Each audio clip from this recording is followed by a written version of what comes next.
In this video, we're going to be showing you how you can back up your iPhone to Google Drive instead of iCloud.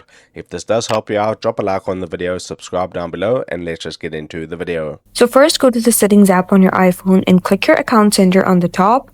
And it's going to bring you to this page, and here you have to click iCloud.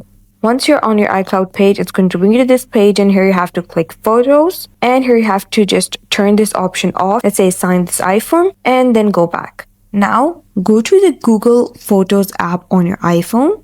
And here it's going to bring you to this page, and now you simply have to click your profile icon on the top right corner. And then you have to see this backup option is turned on, and my photos are backing up to my Google Drive instead of my iCloud.